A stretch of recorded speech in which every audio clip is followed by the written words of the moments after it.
আসসালামু আলাইকুম ওয়া রাহমাতুল্লাহি ওয়া বারাকাতুহু। প্রশ্ন করেছিলেন, ওযুর সময় পায়ে মোজা পরে থাকা যাবে কিনা, এ বিষয়ে ইসলাম কি বলে? আলোচনা বুঝতে সাথেই থাকবেন। যারা এখনও চ্যানেলটি সাবস্ক্রাইব করেননি, সাবস্ক্রাইব করতে ভুলবেন না। এক্ষেত্রে উত্তর হচ্ছে, ওযুর সময় পায়ের মধ্যে মোজা পরে থাকা যাবে না, যদি সেটা কাপড়ের মোজা হয়। হ্যাঁ, চামড়ার মোজাটা যদি চামড়ার না হয়, অনেক পাতলা হয়।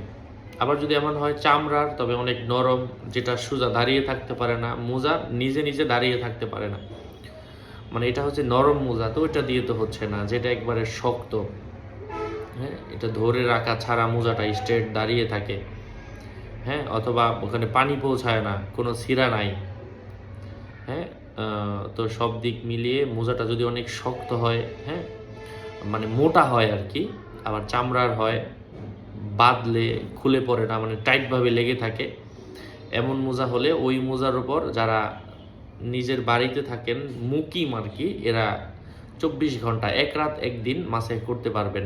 অর্থাৎ অজু করে মোজাটা পরবেন, তারপরে উপরে শুধু 3 আঙ্গুল ভিজে একটা টান দিবেন, শেষ, মোজার উপর মাসে হয়ে যাবে। ফরজ গোসলের প্রয়োজন হলে তো মোজাটা খুলতে হবে, অজুর ক্ষেত্রে আর কি। আর একটা সিস্টেম হচ্ছে, আর যদি সে মুসাফির হয়, ওই ব্যক্তিটা মুসাফির হয়, তাহলে 3 দিন 3 রাত অর্থাৎ 72 ঘন্টা সময় সে মোজার উপর মাসে করতে পারবে। আর যদি নর্মাল মোজা হয়, কাপড়ের মোজা হয়, এগুলোর ক্ষেত্রে তো কখনোই মানে মাসে করা যাবে না। আল্লাহ বোঝার তৌফিক দান করেন। আসসালামু আলাইকুম ওয়া রাহমাতুল্লাহি ওয়া বারাকাতুহু।